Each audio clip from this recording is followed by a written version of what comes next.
Welcome to another episode of Rose Resource Room. Today I'm here with Tamara. Hey, nice to see you. Hey, good to be here. Thank you so much. So, before we jump into our topic today, I just wanted to give you some time to introduce yourself, but I have one rule.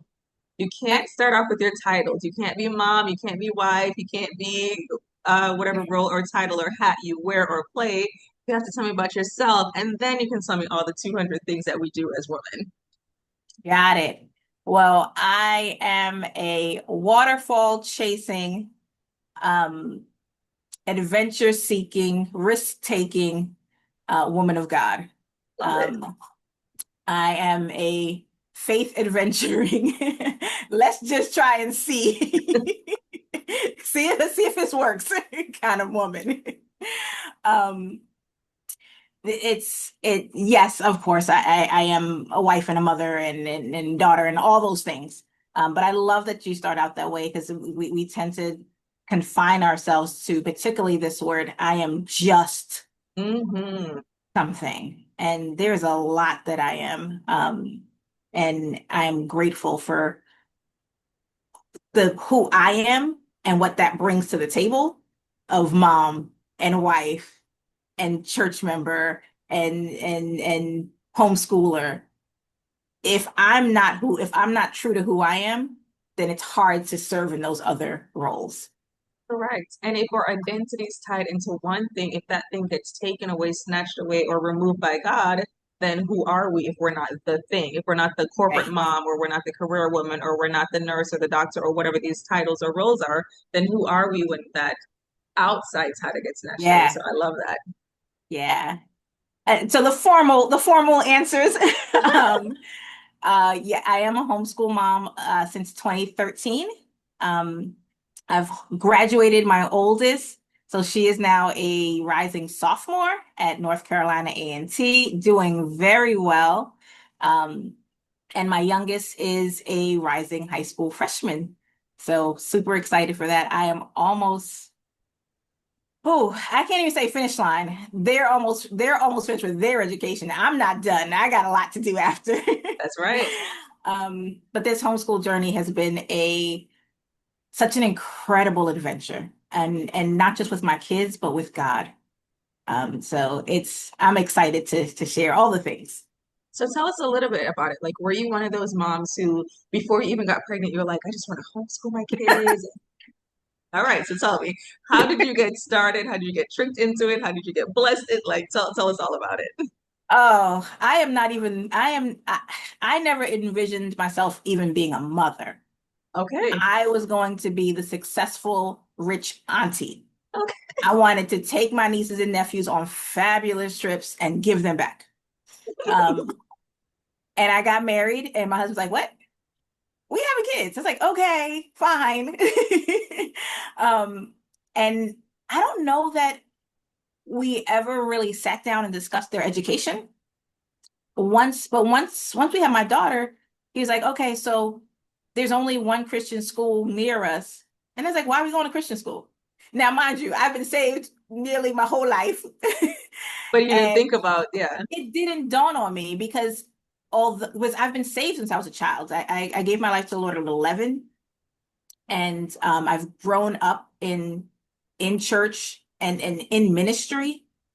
And I didn't go to Christian school. That Christian school was there the whole time I had been educated. No one said to me, "Oh, you should either talk to your parents." I didn't grow up in a Christian household. But there was never a conversation that I should be in Christian schools. There was never a thought in my mind that my kids would go to a Christian school. Now, I did go to a Christian college, but that just never dawned on me. So I was like, okay, fine, she'll go to Christian school. Um, and homeschooling really it was just a seed planted in my mind. I was at school, picked up my daughter from school one day, and we had we were struggling financially. I had come home to take care of my mother who had gotten into a really bad car accident and couldn't take care of herself.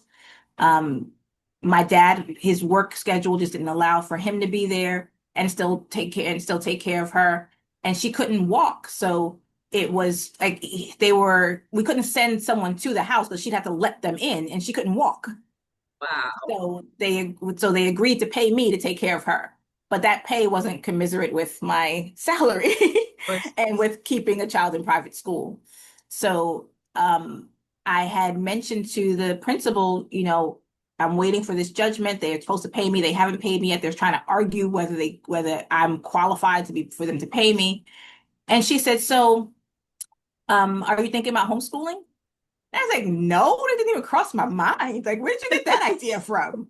Right. And then once she said it, it was like a light bulb went off. It's like, well, what about homeschooling? And I didn't jump into it initially. I spent once I had my son, I spent the summer, once he was about 2, I spent the summer just hanging out with them, Mm. I pretty much did my own mommy day camp. And I had so much fun. I never imagined I would have so much fun with my kids because I was a dutiful mom. Like I said, okay, I got this child. I'm gonna spend the whole first year. I took off maternity leave. I was grateful I had a job that allowed me to do that. I took off maternity leave for a whole year. I got her through all the things. She walked, she talked, she could tell me something was wrong. Right. And then I went back to work. Like my job Yep. is done. Check. You're allowed to live in the world now. That's You can right. communicate to me if anything happens to you. So back off to daycare you go. And I was ready to jump back into work. And even before the homeschooling, that prior to that summer, I said to my husband, I said, I want to come home. I don't know why. Like I hate housework. I am not. I'm a dutiful mother. I'm not a dutiful Not a housekeeper. domestic goddess. No, no, no, no, no, no. I cook because they send you to jail if you don't feed your kids. And I'm not trying to go to jail. I don't look good in orange. Um, Actually, I do look good in orange, but I don't look good in an orange jumpsuit in jail. Okay. That does not work for me.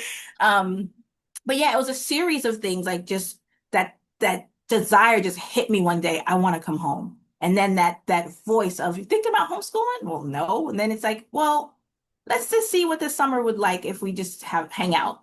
And I just decided, I literally after that summer, it was 2 weeks before school was supposed to start. And I said, babe, what do you think about homeschooling? He's like, let's do it. And I was like, dude, you didn't even think, like, Right. what are we going to Like you do don't want to talk actually? about it. He's like, nope, let's do it. We'll figure it out. And that's where our venture began. It was literally on a whim, like, let's try this. Yeah. And But we've it never ties so looked much into your intro when you talk about, I'm gonna just figure stuff out. I'm an adventurous and a risk taker. Instead of saying, okay, I got a plan for 2 years and I have to have everything figured out. You're like, no, I'll jump in. We'll figure it out. I love that. Yeah, that's the faith of that's trusting in God. It's like, okay, I really do feel like you're calling me to this, and you have never let me down. So Yeah. let's do it. Let's try it. Awesome. Like, I can also get a job, right? And that's the thing too. Like a lot of times we make decisions and we think in our head it's final. I'm like, you can decide again. You can make another choice. Yes. You can choose not to do something. So I love that character trait about you. So let's jump into today's topic, which is also going to talk about risk taking and adventure. So I brought you on today to talk about how do you make homeschooling come alive, right? Whatever you call it, home-centered education, education at home, whatever you want to call it. But how do you make it come alive? How do you go from just textbook and worksheets to actually the kids' minds like exploding with wonder and their eyes lighting up as things become practical, or just from a classical education, how do you do it in a way that's doable? Because I know personally for me, I've attended either like a session online or not necessarily with classical conversation, but just like listening to something. I'm like, oh my gosh, that sounds amazing.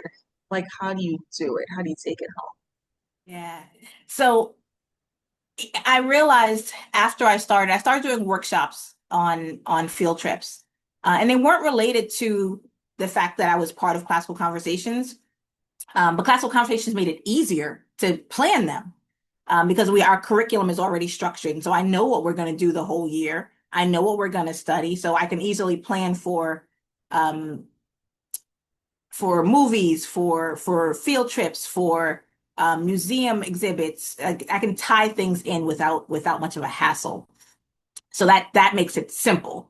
But even in general, I realized, like I just shared, I started my homeschool with field trips. It's what convinced me that I was already educating my kids. I didn't call it, I wouldn't have called it that I was homeschooling at that point. I didn't make the connection. Um, but I've just as a mom, I've always wanted my kids to know their surroundings, to get to know. I live in New York. It is the greatest city in the world. Um, Now the reality is I don't live in New York City. I live north of New York City, but I claim it. Um, and there's so much history. There's so much to study. And when it came alive for me, Ro, when I remember we were part of CC by this time, and we were studying a Native American history. And it just so happened that I saw either a flyer or a post somewhere that the Nina and the Pinta replicas of those ships were coming up the East Coast, and they were going to be like 45 minutes from me. So I said, "Great, we're studying that. Let's go see the ships." And I took my niece and my nephew who weren't homeschooling. I took them on the trip with me because I'm again that auntie part. I always want to get my nieces and nephews together, and it doesn't matter if y'all homeschool and we're going to learn. And we got to the ship, and my nephew, he was probably 13 or 14 at the time, he runs to the ship and says, "I touched history." That statement never left me. It is, someone made a sticker for me, a bunch of stickers with that on it. It is on my water bottles, on my computer. It is on my vision board. I wanted my kids, I realized the joy that kids get when they can see what they study. The biggest issue that I think a lot of parents deal with, and just educators in general, is when am I ever going to use this? Why do I need to know this?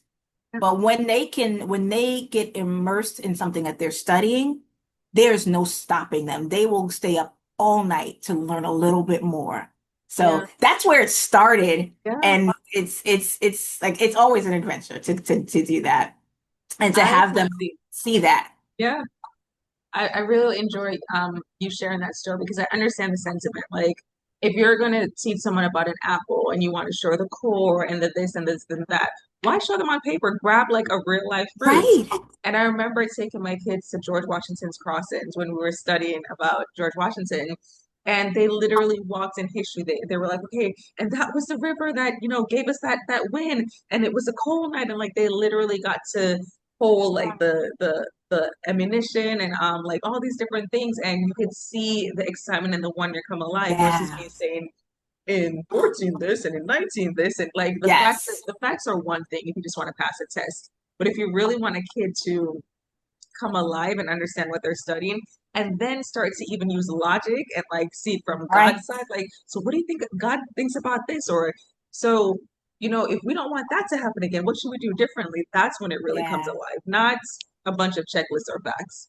Yeah. And you spoke to something, both they begin to think and process logically and their reasoning with the information you've told them and what they're seeing. And also, I'm just adding the Delaware crossing to my list because I have not done that trip. So thank you for that as well. My Here's pleasure. an interesting account. Another time where this idea really solidified for me. My son was probably about 4 or 5. We get on the Metro North, the commuter train into the Bronx to go meet my husband. That's about a 25-minute train ride. We get off the train at the Yankee Stadium stop. We're walking through the park across the street from the stadium. And as we're walking, my son says, "Are we in Canada?" And I'm thinking, No, baby. We've only been on the train for 25 minutes. Canada is much farther away. But because we've been part of CC and because I understand the classical model, I said, "Tell me what you see that tells you we're in Canada." And we had taught him a history sentence that said the maple leaf is a symbol of Canada. Well, it's also the symbol for New York City Parks and Rec. So he's walking through this park and seeing this maple leaf stamped all over the place. And he's like, "Well, we must be in Canada." He was logically processing, "I know what that leaf is because we did the leaf shapes. We've done the rubbing. He's got samples of different leaves that grow in our area." He's like, "I know that's a maple leaf." I know a maple leaf is a symbol of Canada. I'm staring at maple leaves, therefore I must be in Canada. Because when I left Yonkers and came here, I didn't see a bunch of maple leaves stamped on the ground. So now I must be in Canada. Okay, And so I have to highlight your part in it though, because siblings or a mom or anyone could have made that into a moment where the kid feels that they're not that intelligent. Instead, you said, okay, something's happening in your head, you're processing something, you're connecting dots. I can't see the dots because I know that we're not in Canada, and I know logically that Canada is 6 to 8 hours away, right? But the fact that you took the time to say, all right, baby, slow down, talk to me, for him to make that connection, like logically speaking, why are you not in Canada? Because everything that I learned, this is Canada, right? But I just want to highlight the fact that you slowed down enough to highlight what he was thinking, and then you can validate, like, oh, I see what you're saying. Yes, da da da da da. Da. But okay, so this is now I see why you're thinking that instead of just, no, we're not in Canada. Why would you say that? Moving on. Kudos to you, Mama. yeah, there is, thank you. And that's my class. That's that classical educator coming in. We recognize and go real quick. And if you really want to learn more about classical conversation and classical education, you can check out our website, classicalconversations.com. But the real quick skinny of it is you first give kids facts, then you ask them and let them ask you a lot of questions so that they build understanding of what do I do with these facts? Why are these facts important? And then you let them do something with the facts that they know. Now, the classical terms are grammar, rhetoric, and dialectic. I'm sorry, grammar, dialectic, and rhetoric. However, the basic human understanding is we know stuff, we ask about stuff, we do stuff.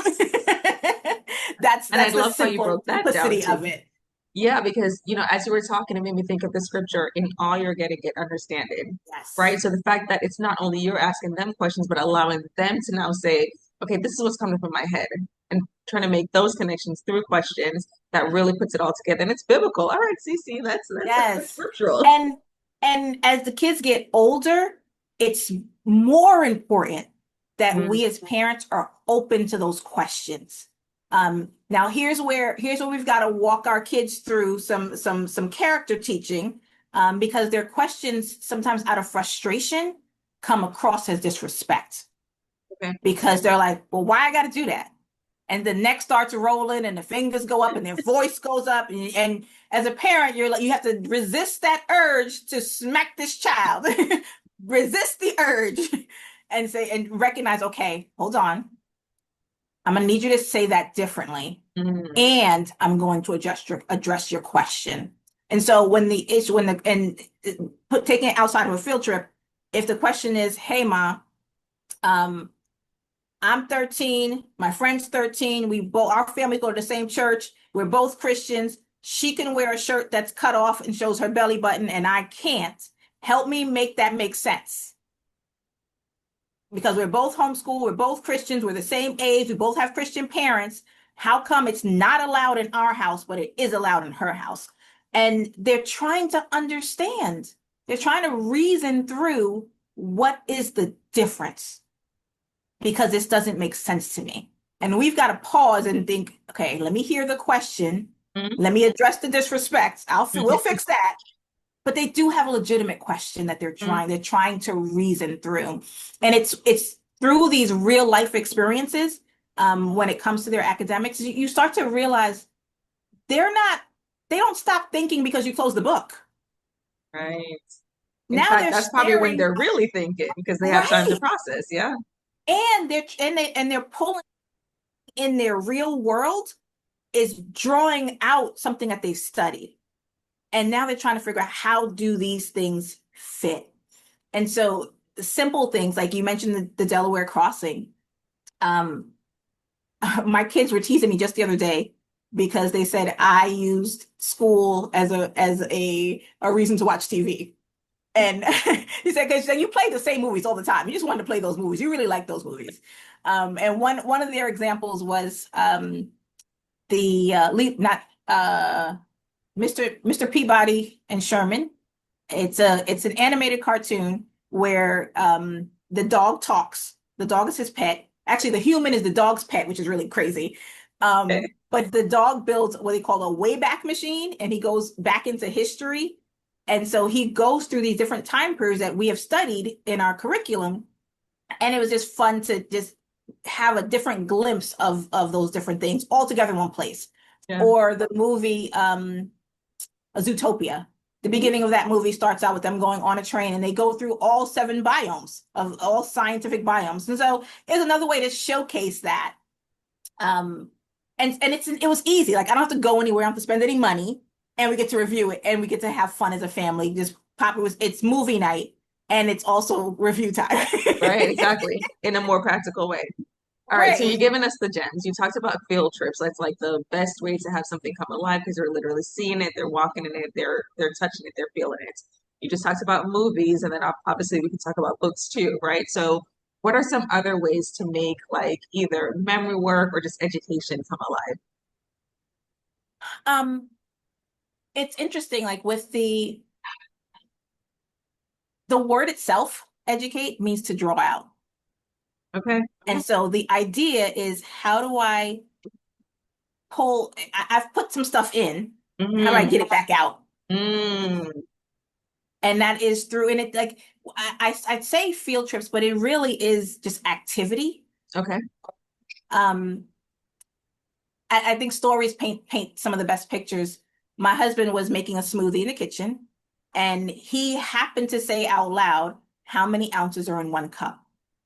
Well, his 7-year-old was standing right beside him and said, and started punching 8 fluid ounce equal 1 cup, eight Yeah. fluid ounce, one, and then just went through the whole song. And my husband's like, well, first of all, why'd you break out into song? Like it's like we're living in a musical, Right. and I ask a question, and you just break out into song. But it's those activities that Mm. pull things out. For my daughter's birthday, for her 9th birthday, we happened to be doing like plant and animal cell biology. And so we made a plant cell cake and an animal cell. No, she was 10. So we made 2 cakes till she hit double digits. So we made a plant cell cake and an animal cell cake. And we decorated, and she got to decorate her own cake. Um, but it's how do I pull this out for the child? How do I make this real? How do I make it applicable to what they're studying? Um, because in all honesty, your child may not ever use a Pythagorean theorem because they're going to be a fashion designer. However, recognizing that there are formulas for certain things, there is if you want to tie it back to fashion, there's a pattern for the clothes that you're going to make. If you want to make more than one of this item, then every single piece needs to follow the same pattern. The same way you're always going to do a squared plus b squared equals c squared. If you change a piece of the formula, you're not going to get the same result. If you don't cut the pocket right, it's not going to fit in the outfit. Same process. I'm just using math to practice logical thinking. I'm using math to get to practice seeing patterns. I'm going to be a fashion designer. My whole life is going to be built around patterns. And that's where you keep pulling it back in.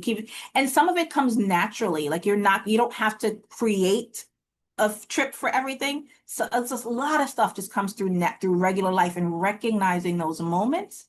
Like I said, the questions become those are the toolbox. Those are the tools in your Yeah. toolbox that you use for any moment because you can't script everything. They're gonna come up with questions and they're gonna be thinking through things at random moments. Yeah. You Yeah. want to be prepared. And I'm hearing two things. Like you talked about, like a lot of kids will say, "Why do I even need to do this? When am I going to use it?" Right? And the response you just gave in terms of like why studying math is literally another answer to say what we're teaching you is not necessarily because you're going to need it based on a job or a profession. Because honestly, if you have young children, you're probably educating them for jobs that don't even exist yet. Right. Like I didn't know anything about AI when I was 16. I didn't know anything about Right. like, all these advanced technology, but here we are educating children. So we're teaching them how to learn, not just what to learn. So I love that you Yeah. pointed that out. But as you're responding to like other ways to do activity, I also heard you say it's individuality, right? So it's not a one size fits all. You're not coming on to say everyone should do, take the kid to the kitchen and make a smoothie and then teach them math that way. Their things may be Lego. They may have a love for Lego, and you say, okay, give me X amount of this Legos and X amount of that, or put these in X amount of groups, and then tell me how much you get, right? So I love Yeah. how you're saying, here are some tips if you can't think of anything, or if you haven't thought of this, but also understand who your child is and make it practical where whatever's happening in your real life every day, make that practical. Yes, I love that you brought up Legos. It's something that we don't typically think of as a field trip subject is literature. Okay. And I remember we were reading the series of unfortunate events, and we happened to go to an activity at the Lego store, and they have the miniature characters. You can kind of build your own character. And so I challenged my daughter, what would these characters from the book look like Nice. if they were Lego forms? And so she made Count Olaf is one of the main characters in the book. And so she made all the versions of Count Olaf from the different books as a Lego Wow. man. Nice. Um, Now, while she wasn't my scientist, like, or she wouldn't have claimed that I love science. I took them to the Lego store for my son because he loved Legos. But she decided she wanted to get the Lego architecture series, and so she built the places we had gone to. So she wanted the Jefferson Memorial. She wanted Niagara Falls. She wanted to build the places that she had been to. And so it wasn't about um, building for the sake of expression. She wanted a momentum of something that she had studied or she had read or places she had been. So Yeah. just another way to draw out and what she found interesting in her education. Mhm. And so, like I said, and that came out, she was there, happened to be in the store putting together Lego figures. And it's like, oh, that one looks like Count Olaf. Can you make other ones that look like Count Olaf? Um, Nice. and so those opportunities come up as well. And they don't have to be, like I said, again, they don't have to be scripted. They don't Mhm. have to, you've got to be open and be willing to try stuff and see, Yeah. does it work? Does it fit? Does it land? Mhm. Singing, my son would tell you all the time, I don't sing. We do a lot of singing in classical I know. conversations and memory work. Um, but the boy sings. When we were doing review, when he wasn't in CC, Right. he was over in the corner singing the songs. I was like, oh no, somebody must have told you, or you must have thought like singing is not okay for boys. But kid, you like to sing. You were Right. singing songs. But yeah, that's the important part. You were going back to something else I want to jump back to. It's the skill, not the Mhm. content. Mhm. We are using content to practice a skill. That's all we're doing. It just happens to be, and if my kids can convince me that there's another piece of content we can use. Matter of fact, my daughter did once. We had a list of books that she was supposed to be reading, and I'm gonna say that she said, "Ma, all these books are about white boys and their dogs. I don't like dogs, and I'm not a boy. Neither am I white." And so Okay. she's like, so when the choice came up to pick a book, and her class had chosen one book, she said, can I read a different book? I'm tired of reading about. I said, sure. Because again, the It point wasn't was about that the you were book or to write yeah. a particular paper in a certain style, not Mhm. which book you read. So it's like if we can create the same outcome with a Yeah. different piece of content Mhm. because I was practicing a skill set. That's right. Yeah. And it makes me think of, I know when you think of neurodivergent learners, we use the term like either special needs or things of that nature. They have IEPs, right? Like individualized education plan. But that's what home-centered education is. Yeah. You like Legos? Go ahead. You like to draw? Go ahead. But at the end of the Yes. day, if everyone understands that 1 plus 1 is 2, we're done, Right. right? So it's really not about the book or the content. And the fact that she thought, you know, I understand that the end goal is X. I can get this goal by doing something else. Is that okay? Can I just choose this book? I think that's brilliant. Yeah. It's I love you talking about an IEP. It's not a Christian resource. But I used to watch Law and Order SVU, Okay. Special Victims Unit. And there's this one particular episode where um they're visiting someone in the hospital who had gone through some circumstance. And they said, I'm from the Special Victims Unit. He said, well, aren't all victims special? And I think of that when we think about um, a special needs child. Yeah, Every child is special, and that's right. every child has Has certain special needs. needs. Yeah. Um, we get to just find what makes this child tick.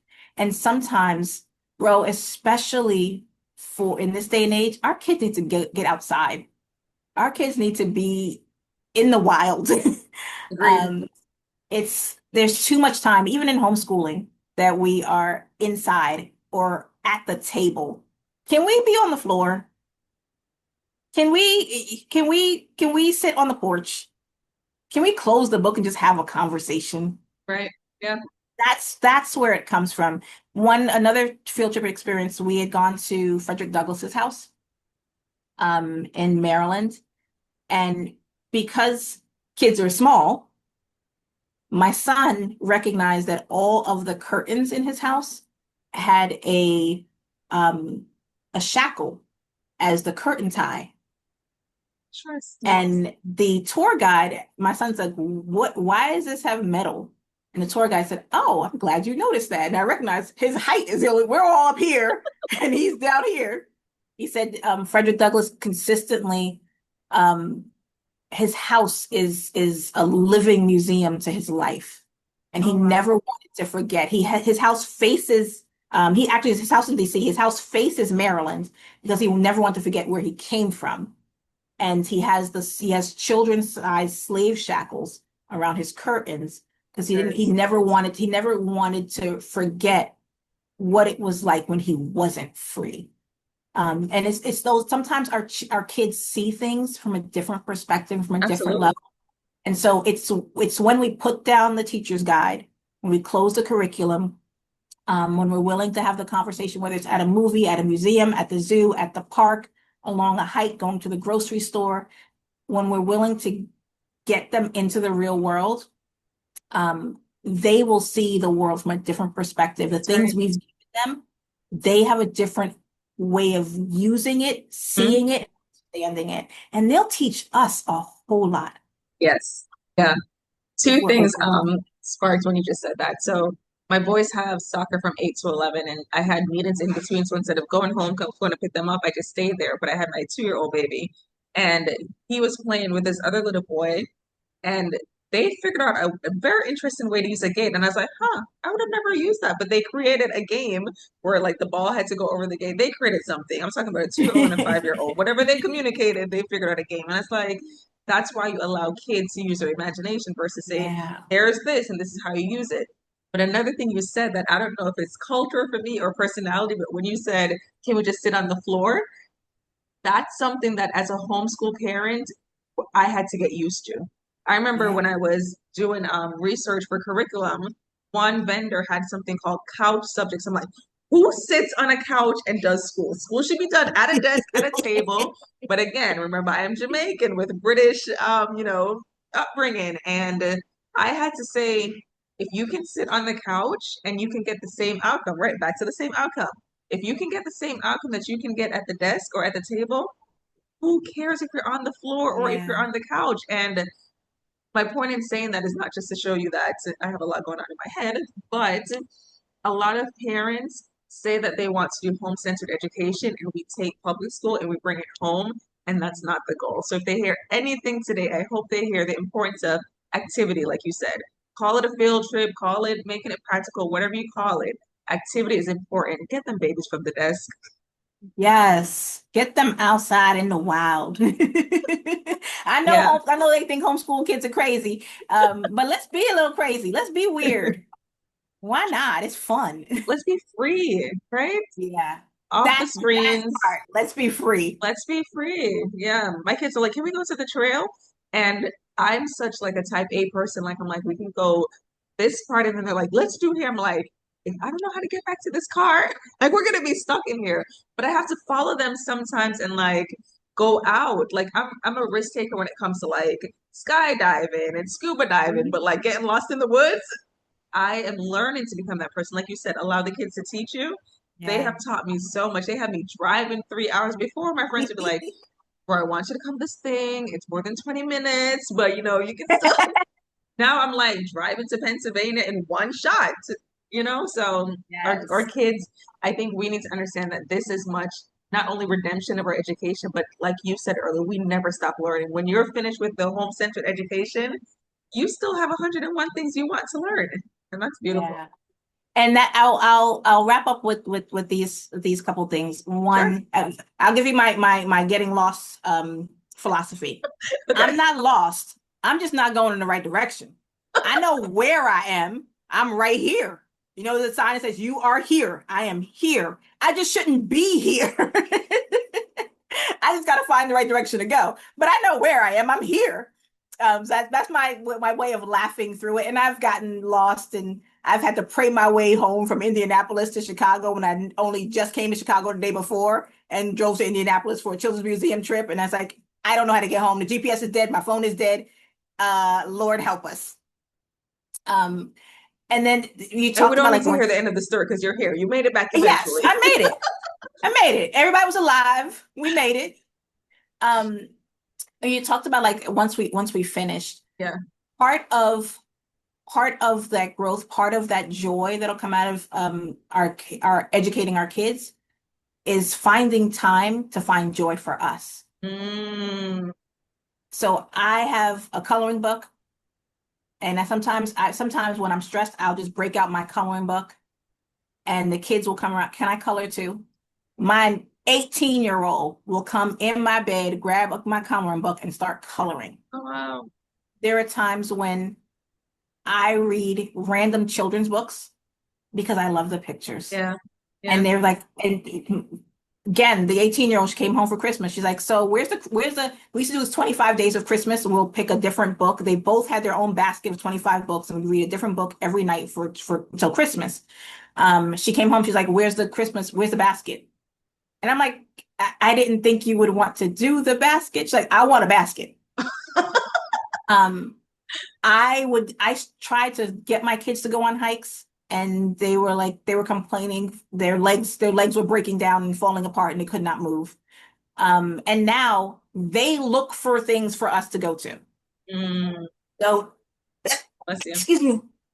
It was my love for waterfalls. It was my love for coloring. It was my love, my desire to draw that pulled them in, that made them say, "Hey, I want to do that too." Mm, So it's not just it's not just focusing on them. that's right.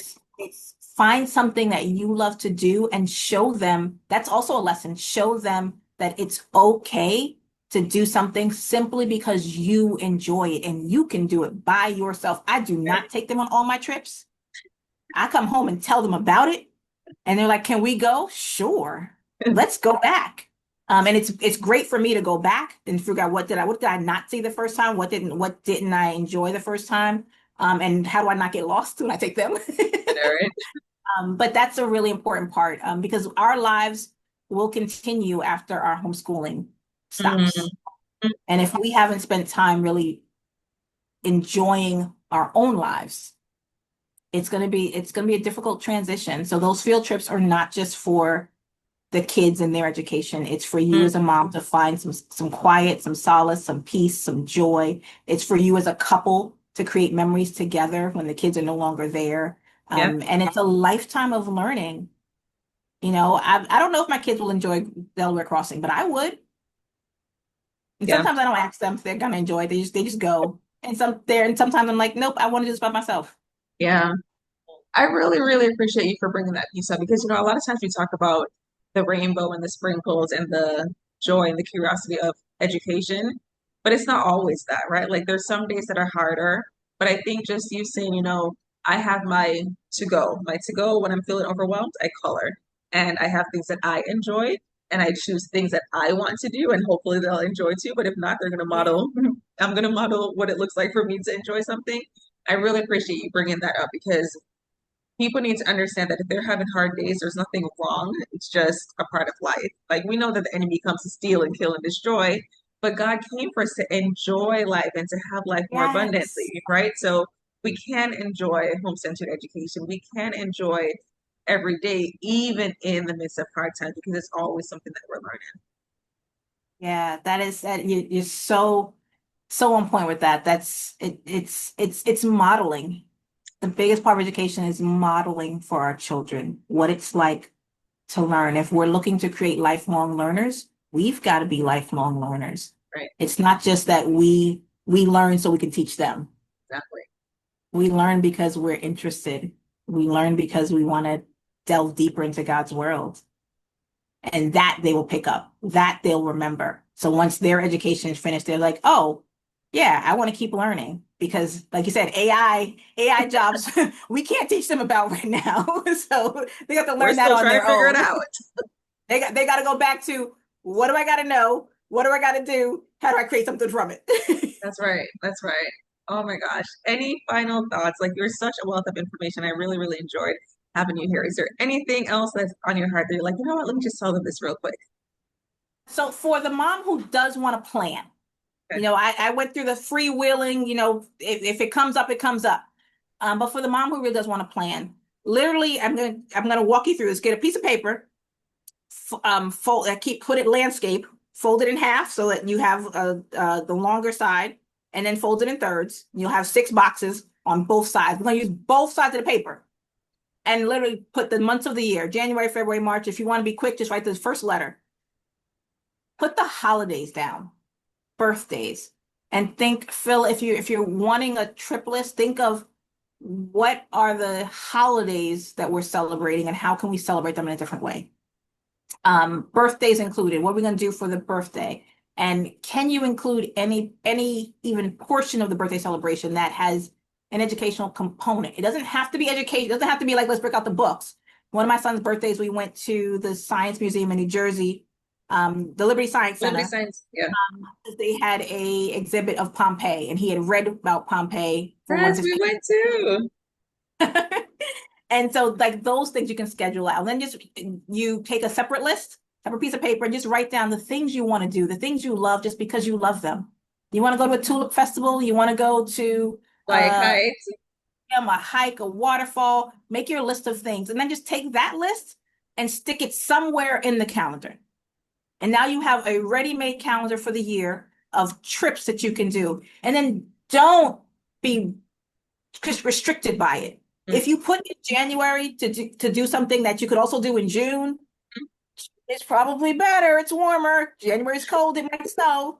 Um, and if you didn't get to it this year, or you think your kid, as long as you've already studied it, that's the one thing I would say: study those things or go back and study them, because you'll get them more engaged with it. So, if for the mom who wants a plan, fold the paper, 6 boxes, use the back and front, make a list for the year, stick in the things that you know you're going to do. If you have an idea what you're going to study, put in, see if you can find some trips. The library has lots of fun things to do. We don't have to travel a whole really far. Put one thing that you can do, like that you got to save up a little bit of money for. So you can go away, overnight trip or a couple of hours drive, a costly museum. But there's so many free things to do. Your library probably has a parent magazine that has what to do this weekend, what to do this month, and 3/4 of them are free. So that's where you can put together a plan. And for the mom who's like, I can't think of anything, whatever comes up on your Facebook, scroll, you're scrolling, go do that thing. Don't just look at it. Don't just pin it on Pinterest. Go over there. I love that. Now that's how you make it practical. You literally gave steps for different types of personalities. Thank you so, so, so much. Oh, you're welcome. Ro. It's so fun talking to you. And I love how you pull out, okay, this is how, like, I'm giving a story and you're like, okay, here's the bullet point. I love it. This was my pleasure. Thank you so much. Oh, you're absolutely welcome.